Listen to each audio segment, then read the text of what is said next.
Bienvenue dans cette nouvelle vidéo. Alors pour tout vous dire, j'avais filmé une intro mais malheureusement on n'entend rien du tout. J'ai quand même mis quelques images histoire de vous faire un petit coucou de visu. Donc c'est vrai que ça fait un moment que je n'avais pas sorti de vidéo sur ma chaîne et du coup j'avais envie de changer un peu. Je me suis dit que ce serait sympa de vous montrer un aperçu des derniers projets que j'ai réalisés. En tricot bien sûr, mais aussi en couture et en personnalisation textile grâce à ma Cricut. J'espère que ça va vous plaire et je vous souhaite un bon visionnage.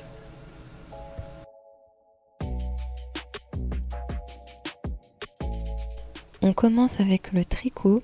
Donc c'est un pull que j'ai tricoté pour ma belle-sœur qui voulait un pull intemporel qu'elle pourrait porter tout au long de l'année. J'ai donc sélectionné le modèle Gustave par Aurélie, une poule à petits pas, qui est un pull en jersey endroit avec une construction en raglan et sa particularité c'est son col, donc avec une large bande de boutonnage qui moi me fait penser à un col tunisien. Pour le fil, contrairement à ce qui est préconisé dans la fiche, j'ai opté pour un très joli mérinos de la marque Drops. Donc là, j'ai commencé la partie avec les augmentations en raglan. Donc ici, c'est mon rang de montage. Et j'ai positionné en fait régulièrement des petits marqueurs pour savoir où réaliser les augmentations. Et donc là, si j'ai bien compris, on a le dos, les manches et le devant qu'on est en train de construire. Progressivement, ça va se rejoindre comme ça. Ce que j'aime beaucoup sur ce patron, c'est la forme que prend le raglan. Donc là, on voit que les mailles apparaissent en relief. Je trouve que c'est vraiment très joli. Donc c'est un effet qu'on obtient en laissant glisser la maille sur le rang endroit et en la tricotant normalement sur le rang envers. Sur les précédents modèles à emmanchure raglan que j'avais fait, on avait on avait vraiment les petits jours qui étaient très apparents et c'est très joli aussi, mais là je trouve que c'est vraiment, ça fait un effet sympa, vraiment très fini, très soigné et bon, du coup il faut faire attention évidemment à pas se tromper quand on réalise les augmentations puisqu'elles sont orientées soit vers la gauche, soit vers la droite. Donc faut juste être attentive à ça, mais sinon pour le moment, pas de difficulté particulière. Là j'ai réalisé toutes mes augmentations, toute la partie raglan simple entre guillemets, et là je continue maintenant avec la deuxième partie où je vais continuer mes augmentations raglan, mais je vais aussi avoir des augmentations pour les emmanchures. Donc là je suis quasiment à la fin de ma première pelote, il me reste un tout petit peu de fil et j'ai terminé les augmentations d'encolure. Donc là il faut s'imaginer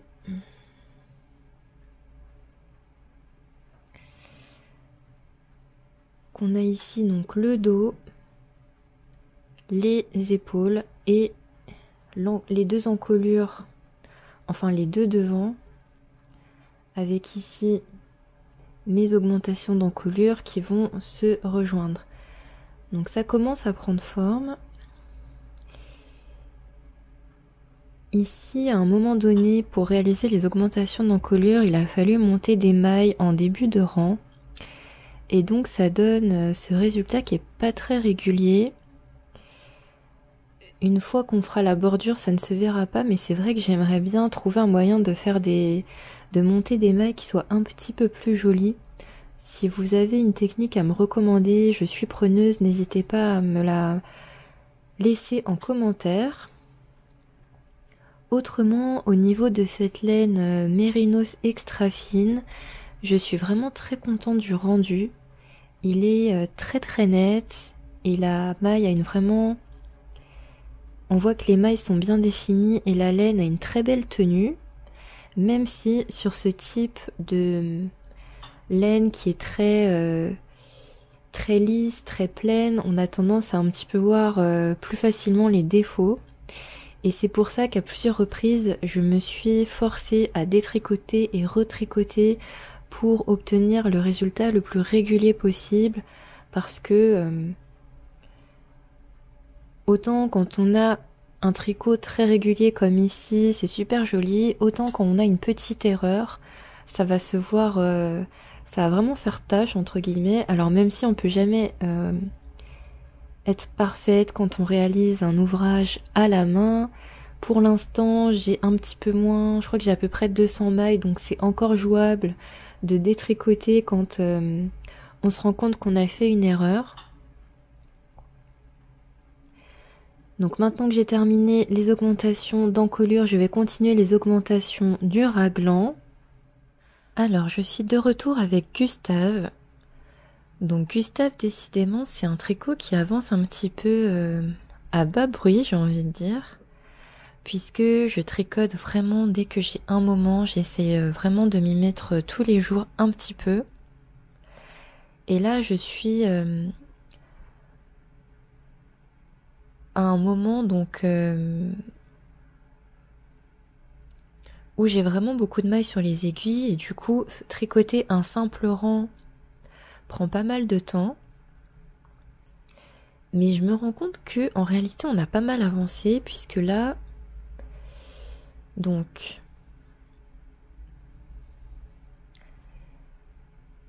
ici j'ai mis les mailles des manches, enfin des emmanchures en attente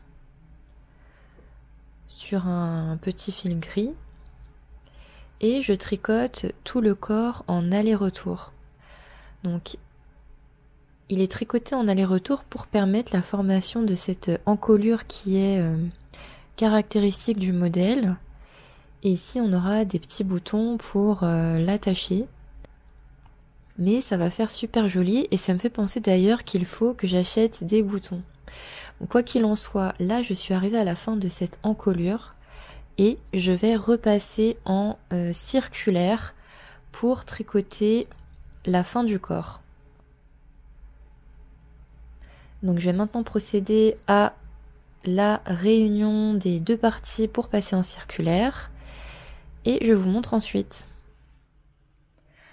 Alors ça faisait un petit moment que je n'avais pas filmé ma progression, parce que là j'avance vraiment petit à petit, mais j'ai quand même franchi une belle étape, puisque j'ai terminé le corps du pull et j'ai même réalisé la bordure en côte 1-1 ainsi que le rabattage tubulaire.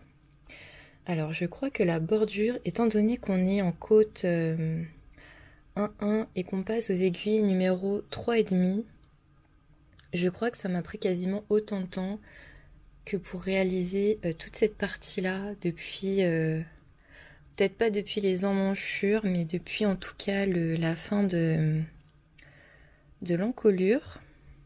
Donc je suis vraiment contente d'avoir franchi cette étape. Je vais maintenant pouvoir passer aux manches. Donc j'ai bien avancé sur les deux manches.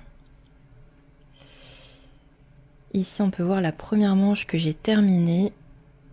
Donc c'est...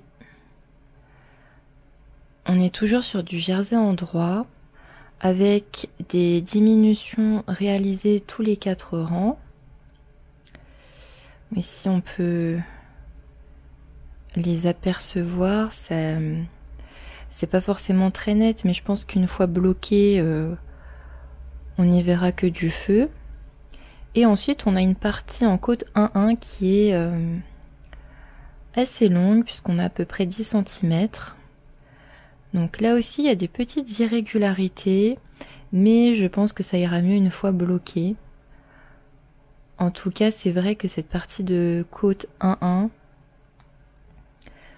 même si c'est une petite partie de la manche, en réalité c'est toujours assez long, parce que les côtes 1-1, C'est plus long à faire que du jersey et en plus on est sur des petites aiguilles, enfin en tout cas moi je considère que c'est des petites aiguilles puisqu'on était sur des aiguilles 3,5. Ensuite j'ai fait mon rabattage tubulaire, là je suis plutôt contente du résultat, c'est bien net. Et ensuite j'ai attaqué la deuxième manche qu'on peut voir ici. Donc j'ai quasiment fini la partie en jersey endroit avec les diminutions. Il me restera la bordure en côte et le rabattage et ensuite je pourrai enfin attaquer l'encolure. Alors je vous retrouve pour un petit état des lieux. J'ai maintenant terminé les deux manches, donc c'est vrai que ça m'a pris pas mal de temps puisqu'on a cette longue bordure en côte et la terminaison en rabattage tubulaire.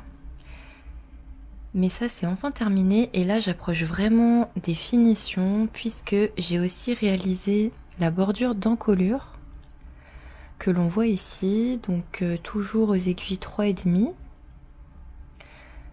C'était un petit peu plus rapide parce que même si on a une centaine de mailles, il n'y avait que 6 rangs à réaliser, donc voilà, ça m'a pas pris trop de temps. Je suis assez contente du résultat parce que les côtes sont vraiment bien nettes et même au niveau des mailles que j'ai reprises, là on voit que le début de chaque rang est bien respecté, donc c'est pas quelque chose qui est systématique quand je reprends des mailles. Pour tout vous dire, c'est parfois un petit peu au petit bonheur la chance, mais là c'est plutôt net, donc vraiment contente. Ça commence à prendre forme entre la belle ligne ici de démarcation, la bordure qui est bien nette, c'est vraiment top. Ce qui va me rester à faire en fait, c'est la bande de boutonnage ou la patte de boutonnage, je sais plus comment on appelle ça, de chaque côté.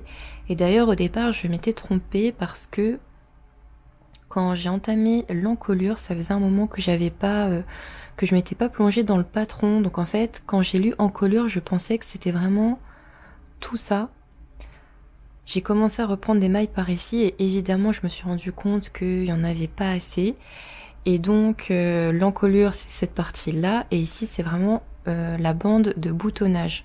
Tout ça pour dire que c'est vraiment important quand on est sur un patron comme ça, de bien lire les explications de A à Z avant de commencer pour savoir un petit peu où on va, quelles sont les différentes parties, et aussi de s'y replonger quand on a fait une longue pause dans son tricot. En l'occurrence, là, c'est parce que j'avais pris quelques jours où j'ai vraiment pas tricoté du tout. Je suis partie en voyage à Amsterdam, c'était vraiment hyper chouette. Et d'ailleurs, j'ai préparé un petit vlog, donc n'hésitez pas à aller voir ce que ça donne si vous avez envie de faire le plein de jolis paysages, de tulipes, etc. Alors la partie au tricot du pull est officiellement terminée puisque j'ai réalisé la patte de boutonnage. De ce côté-là, on a les boutonnières, donc elles sont ici. Elles sont pas très nettes et bon, je pense que ce sera un petit peu plus évident une fois que j'aurai cousu les boutons en face de chaque boutonnière et aussi une fois que j'aurai fait le blocage. Donc j'attends de bloquer le tricot pour coudre les boutons. Honnêtement, j'ai eu un petit peu de mal avec les boutonnières parce que je n'obtenais pas le bon nombre de boutonnières, j'en avais trop, donc je pense que je réalisais trop de diminution par rapport à ce qui était indiqué, et aussi parce que je trouvais que c'était pas très net. Mais après avoir recommencé plusieurs fois, j'obtiens pas mieux que ça, donc j'espère vraiment qu'au blocage, en positionnant bien mes épingles, je vais réussir à les définir un petit peu mieux, mais en tout cas ça m'a l'air vraiment sympa. Et puis de toute façon, oui, sur ce modèle-là, alors il est possible évidemment de déboutonner, mais en principe, les boutons sont, c'est pas comme un gilet en fait. Le but c'est quand même de porter le pull fermé, puisque c'est pas vraiment un décolleté. En général, ce que je vois sur Instagram, c'est que les personnes qui ont ce pull Gustave, elles vont laisser un ou deux boutons déboutonnés et le reste est attaché. Donc c'est vrai que même si les boutonnières sont pas trop définies, je pense que ce sera pas catastrophique, mais on va quand même essayer de faire au mieux. Évidemment, j'ai une tonne de fils à rentrer. Ça part dans tous les sens et ils s'en mêlent entre eux, donc il faut vraiment que je prenne le temps de le faire. Comme ça part au blocage cette nuit. Et comme là, il fait plutôt doux, j'ai bon espoir que ça sèche assez rapidement. Voilà, le pull est maintenant entièrement sec. Et je ne peux que m'émerveiller une fois de plus devant la magie du blocage. Vraiment, quand vous tricotez une pièce, il faut vraiment passer par cette étape-là. Même si vous faites un blocage simple, comme moi ce que j'ai fait, j'ai simplement étendu le pull aux dimensions et j'ai épinglé au niveau des boutonnières pour qu'elles ressortent un peu plus. Mais rien que ça, le fait de laver la laine, de laisser le tricot prendre forme à plat, ça lui permet vraiment de révéler toute sa beauté et ça donne un rendu vraiment hyper agréable. Donc là, ce que je vais faire maintenant, c'est que je vais venir coudre des petits boutons, donc tout au long de la bande. J'en ai 10 en tout. Donc ce sont des petits boutons en bois, assez simples mais efficaces je trouve. Ça va être voilà, ça va faire un petit rendu assez naturel et intemporel. Et je trouve en plus que le contraste entre la couleur bleu-vert et cette couleur naturelle du bois rend vraiment bien. Donc on y est presque, on est vraiment là dans la toute dernière ligne droite. Je vais coudre ces boutons et comme ça, je vais pouvoir offrir le pull demain à ma belle-sœur et j'espère qu'il lui plaira.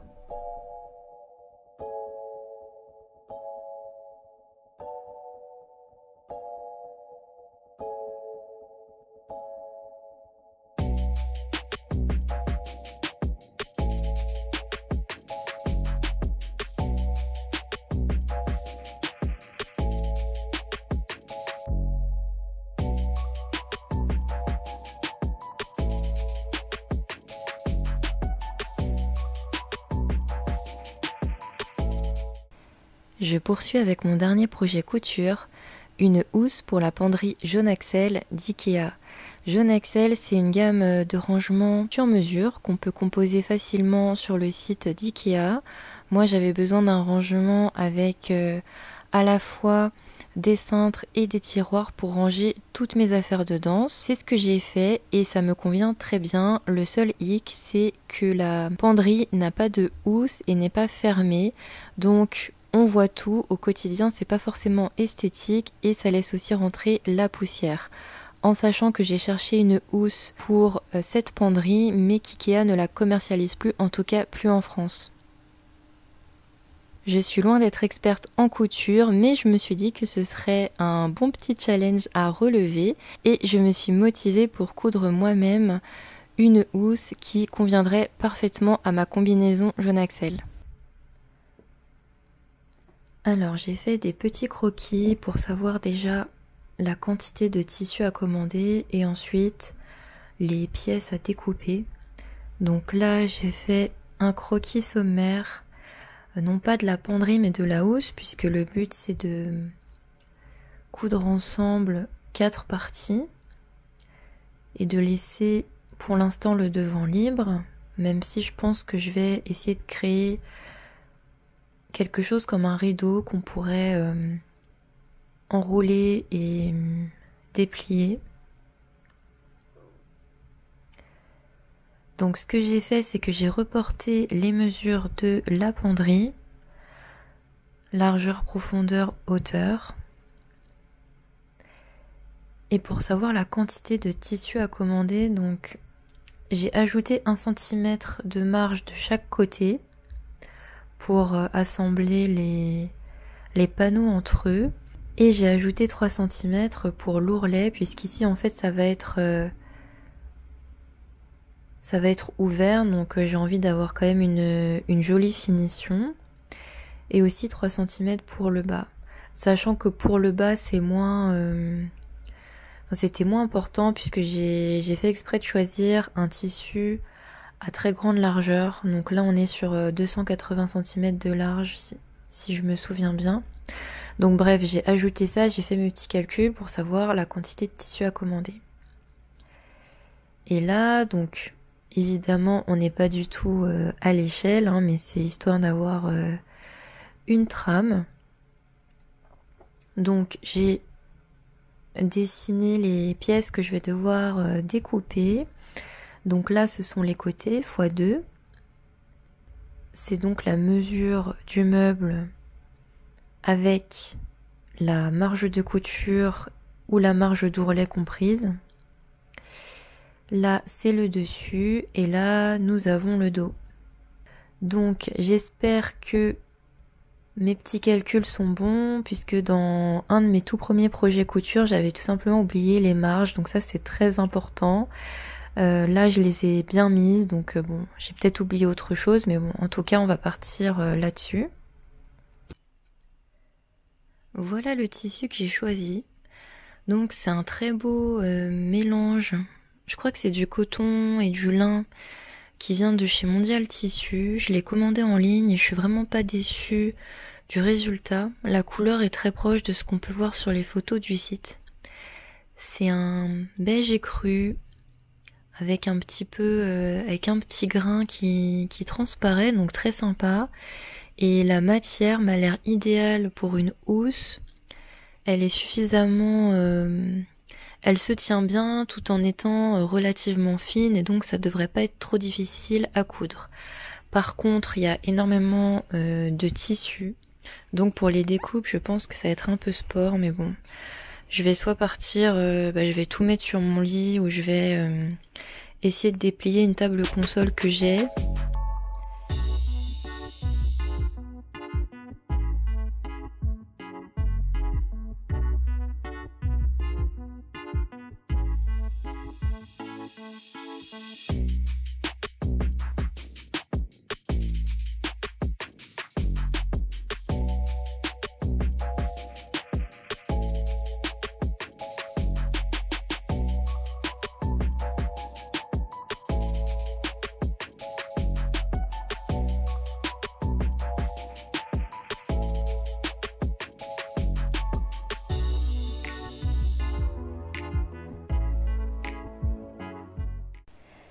Je termine avec un projet très sympa que j'ai réalisé à l'aide de ma Cricut, de la personnalisation textile sur t-shirt.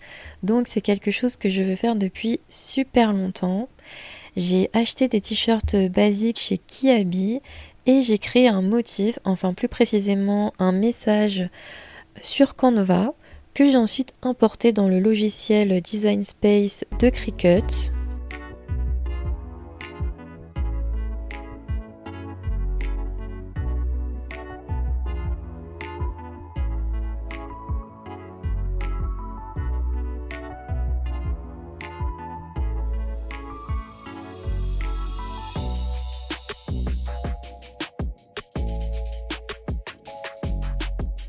Une étape très importante quand on fait du transfert sur textile, c'est l'échenillage. Donc ça demande du soin, de la patience et un peu d'attention, mais c'est plutôt agréable à faire. Ensuite, étape que je n'ai pas filmée, c'est la mise sous presse. Et on obtient enfin des t-shirts personnalisés à notre goût. Franchement, je suis hyper contente du résultat.